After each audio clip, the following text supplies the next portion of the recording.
Umunyarwanda yarihoreye ati burya uburere buruta ubuvuke. Undi nawe yunga mu ryo ati igiti kigororwa kikiri gito. Iyi migani migufi igaragaza ko burya umwana uburera buhabwa akiri muto, kuko ibyo umubyeyi atoje umwana akiri muto biroroha cyane ko umwana bikurikiza. Mu kiganiro cyacu cya none tugiye kugaruka ku by'ababyeyi bakora kugira ngo bahe abana babo uburere bubaremamo ababyeyi beza b'ahazaza. Iyi ni General Knowledge Entertainment. Nguhaye ikaze.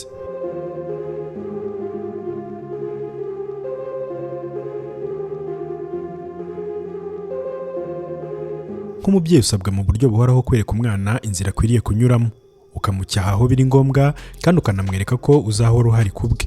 Mu gitabo cyiswe How to Raise Successful Kids cya Bill Murphy avugamo ibintu byafasha umubyeyi kugera ku ntego y'uburezi n'uburere bwiza ku mwana we. Icya mbere kiri muri icyo gitabo ni ukubabera icyitegererezo. Abana baba bakeneye kugira abantu b'ibyitegererezo bareberaho, ariko mbere na mbere nk'ababyeyi babo bagomba kuza ku isonga muri byo, cyane cyane uburyo bitwara mu gihe ibintu bitagenze neza. Aha ngo biba byiza guca muri ibi bihe wirekuye, udahisha ukuri kandi uburyo uri kubicamo bukaba mu mucyo. Ugomba kureka bakabona ko mu buzima hari ibyo ugerageza ntibigende uko wabyifuzaga, ariko ntibiguce intege. Ibi bizabafasha kubona ko batagomba gutinya cyangwa se kugira ikimwaro cyo kuba batsindwa mu gihe batanze imbaraga zabo zose, maze bibongeremo imbaraga zo guharanira kongera kugerageza mpaka bikunze. Uko abana barushaho kubona ko ababyeyi babo bagerageza ibintu ntibikunde ariko ntibibace intege, bibatoza kwihangana nk'uko ubushakashatsi bwakorewe muri kaminuza ya Massachusetts mu mwaka w'ibihumbi 2019 bwabigaragaje. Icya kabiri ni ukubatoza gusohoka bagatembera. Ubusanzwe abana mu buzima baba bakeneye gutozwa gusohoka bagatembera. Ubushakashatsi bwerekanye ko igihe icyorezo cya COVID-19 cyari kibasiye isi, byatumye abana badasohoka ngo bidagadure nk'uko bisanzwe. Byagize ingaruka zikomeye ku marangamutima n'imibereho yabo myiza, nubwo iyi ngaruka itasize n'abakuru. Ubushakashatsi kandi bwanagaragaje ko abana bemererwa n'amashuri yabo kuba basohoka bakajya kuruhuka hanze, cyane cyane abahungu, nyuma y'iminsi 2 biba byabongereye ubuhanga mu gusoma ugereranije n'abo amashuri yabo atemerera kujya muri ako karuhuko. Abantu bakuru kandi iyo babashije gusohoka nibura bagafata iminota 20 hanze cyangwa se mu busitani, nibura ibi bakabikora buri munsi, bibafasha kugira ubuzima n'intekerezo byiza. Icya gatatu ni ukubigisha kwimakaza neza. Mu nyandiko Adam Grant n'umugore we Alison Grant basohoye mu kinyamakuru The Atlantic bavuzemo ko nibura 90% y'ababyeyi b'Abanyamerika bavuga ko bashyira ku isonga kubona abana babo bita ku bantu bakagira ineza. Nubwo mu babajijwe abana bagera kuri 81% bo bavuga ko ababyeyi babo baha agaciro cyane ibifatika abana baba bagezeho, cyangwa se bagaha agaciro ibyishimo kurusha iby'ineza no kwita ku bandi. Inyandiko y'uyu muryango wa Grant yerekana ko kugira neza no kubasha kwita ku bandi nyuma y'igihe runaka bigira umusaruro mwiza, urimo kuba umuntu yaba umukire cyangwa se akaba yagera kuri byinshi mu kazi ke abakora buri munsi. Icya kane ni ukubataka mu buryo bwiza. Hari uburyo bwiza bwo gushimagiza umwana no kumutaka ku byo yagezeho, ushima imbaraga yakoresheje aho kubikora cyane bitewe n'ibyo yaguhaye nk'impano. Aha hatanga urugero nk'igihe yatsinze neza mu ishuri cyangwa se igihe bitagenze neza uko wabiteganyaga.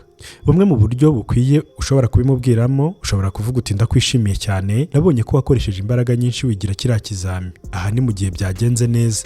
Mu gihe bitagenze neza ugirwa inama yo kumubwira mu mvugo igira iti nari niteze ko ushobora gukora neza muri iki kizami kuko ubusanzwe uri umuhanga kandi ushoboye imibare. Ikindi ababyeyi bagirwaho inama nuko mu gushimagiza umwana mu gihe atakoze neza ugomba kubikorana ubushishozi, kuko burya ngo abana ari abahanga ku buryo ushobora kubibakorera bazi ko batakoze neza bakabifata nko kubaninura. Ababyeyi kandi banagirwa inama yo kwiga gushyiramo abana babo akanyabugabo mu gihe bitakunze, bakababwira ko babizi ko bashoboye kuba bakora ibintu neza kurushaho. Bavuga ko ari byiza kumenya gushimira umwana no kumunenga mu rugero, kuko igihe cyose birenze igipimo usanga biganisha kumugiraho ingaruka zirimo gutsindwa cyane, kugira agahinda gakabije ndetse n'ibindi. Icya gatanu ni uko ugomba guhora uhari ku bwabo. Iyi ngingo nubwo igoye ku babyeyi mu gihe ubuzima ku isi busigaye butegeka abantu gushakishiriza mu mihanda itandukanye, bigatuma rimwe na rimwe imiryango isa naho itandukanye, ariko burya ngo ni ingenzi ko buri gihe ababyeyi bahora bahari ku bw'abana babo. Umubyeyi aba agomba guhora ari hafi y'umwana we akamufasha mu buryo butandukanye, nubwo aba akwiriye kumutoza kumenya gukora ibintu byinshi yifashije, ariko nanone ibyo aba agomba kubimukorera amuri hafi. Nk'umubyeyi ugomba guhora hafi y'umwana wawe, cyane cyane mu gihe ahuye n'ibimugora, kuko akubona nk'ingabo imukingira bikamufasha kugera kuri byinshi mu buzima bwe.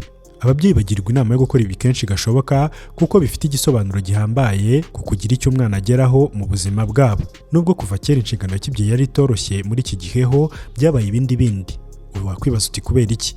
Ni ukubera ko isi yahindutse kurusha uko byari biri mu gihe wari umwana. Bimwe mu bigerageza abana bahura nabyo, urugero nk'ibyo bahura nabyo igihe bari gukoresha interinete cyangwa se murandasi, ntibyabagaho mu myaka 40 ishize.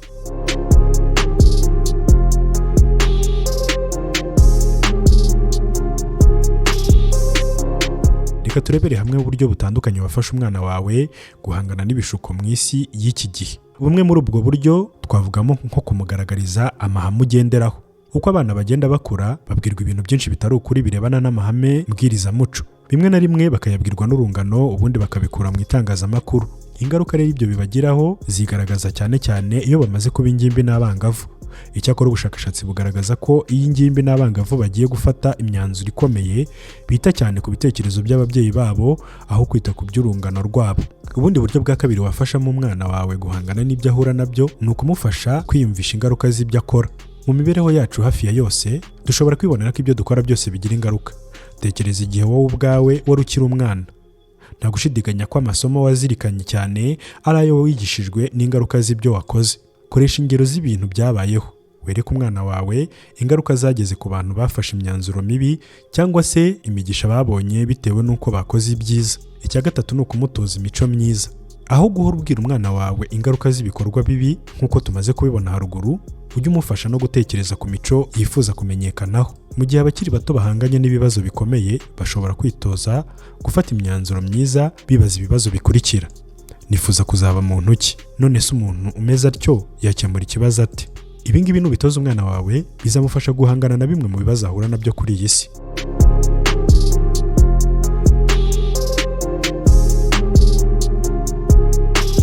Mbere y'uko umwana avuka, uko umugabo yitwara ataragira abana bigaragaza uwo azaba ari we nagira abana. Mu gitabo cyitwa The Father's Mother bavugamo ko umugabo wita ku wo bashakanye atwite, bakajyana kugura ibyo azakenera, akamuherekeza kwa muganga, bakarebera hamwe bakoresheje ibyuma uko umwana ameze mu nda, bakumva uko umutima we utera, uwaba ari we mugabo uzakomeza kwita ku mugore we ndetse no ku mwana nyuma yo kuvuka. Umwe mu bagabo batanze ubuhamya kuri iyi ngingo yavuze ko atifuzaga ko umugore we yumva ko yaba yamutereranye igihe yari atwite. Ati, nageragezaga kumufasha uko nshoboye kose, twafatanije gutunganya icyumba cy'umwana. Cyari igihe cyihariye kuri twese kuko twari dufite amatsiko y'umwana wacu. Uyu akaba ari umugabo witwa James watanze ubuhamya. Bakomeza bavuga ko nyuma y'uko umwana avutse ushobora kurushaho kuba inshuti y'umwana wawe, umuterura kandi mukanakina. Basaba umugabo kujya afata umwanya wo kwita ku mwana kuko burya ibintu umubyeyi w'umugabo akorera umwana bigira uruhare rukomeye mu gutuma akura neza, kongera ubucuti hagati y'umugabo n'umwana we kuko biba bigaragaza ko uri uw'agaciro kuri we.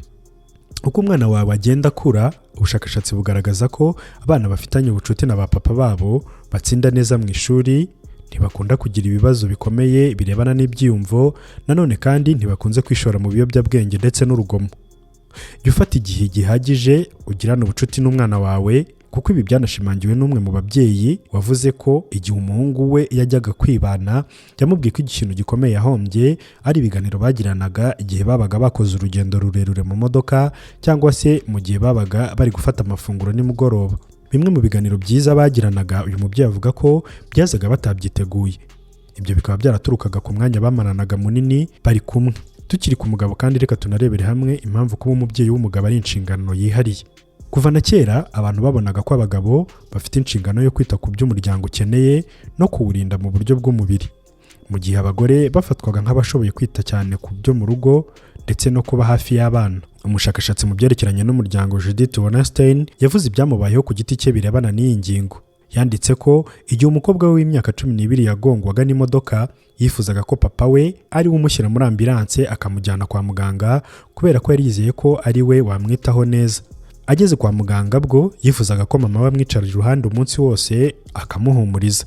Umugabo ashobora gutuma abagize umuryango bumva batuje kandi bafite umutekano, ariko ibi bishobora kugorana ko umugore yabigeraho.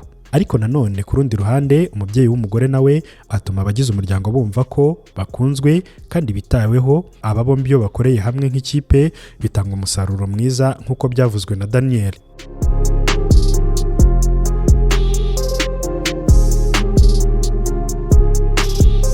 Reka turebere hamwe icyo abahanga bavuga ku bakobwa na base.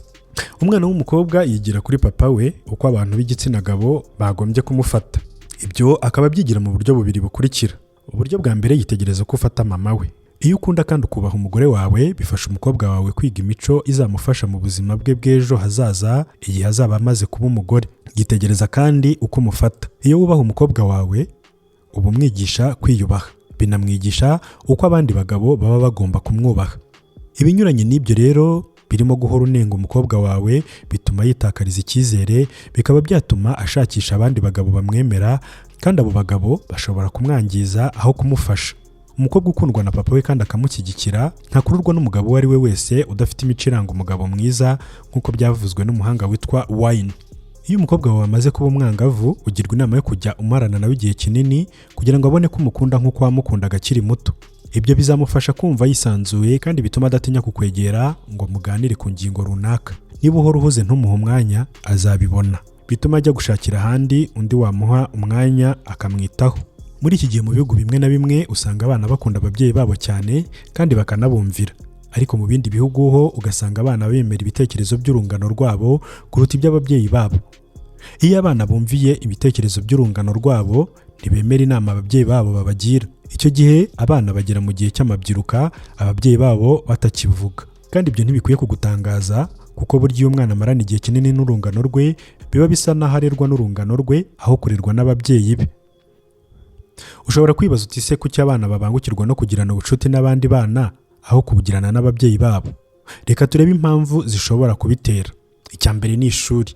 Iyo abana bamarana igihe kinini n'abandi bana bagirana ubucuti bukomeye nabo, kandi bashobora no gutekereza ko kwemerwa n'urungano rwabo ari byo bifite agaciro kuruta kwemerwa n'ababyeyi babo. Iki cyifuzo cyo kwemerwa n'urungano kirushaho gukomera iyo bageze mu bihe by'amabyiruka. Ikindi ni ukutamarana igihe n'ababyeyi babo.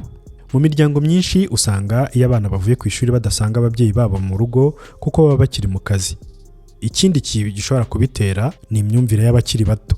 Abana bageze mu gihe cy'amabyiruka baba bafite imyumvire n'amahame bagenderaho bitandukanye n'iby'abantu bakuru. Urugero nko mu bijyanye n'imyambarire, imvugo ndetse n'ibikorwa. Icyo gihe niho usanga bemera inama urungano rwabo rubagira kuruta iz'ababyeyi babo.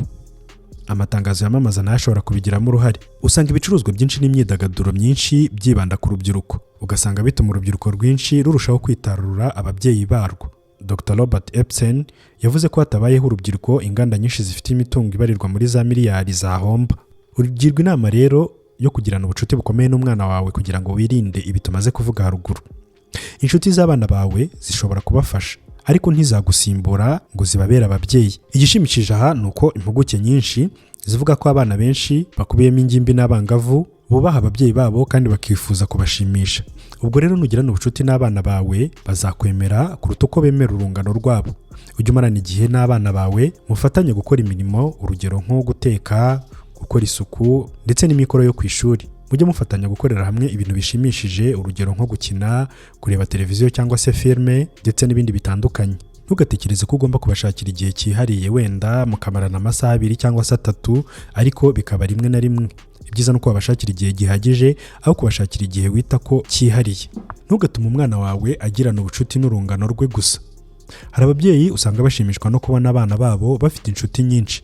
Icyakora muzirikane ko nubwo kugira inshuti z'urungano bifasha abana kubana neza n'abandi, mwagombye no kubafasha kugira izindi inshuti kuko ari byo bituma bakura neza. Urugero, urungano ntirushobora kugira abana inama nk'iz'ababyeyi babo babagira. Abana b'inshuti z'umwana wawe bashobora kuba bazi ibintu runaka, ariko baba bataragira inararibonye kandi bataragira ubwenge ku buryo bafasha umwana wawe gufata imyanzuro myiza. Nyamara iyo abana bumviye inama z'ababyeyi babo bituma bakura neza.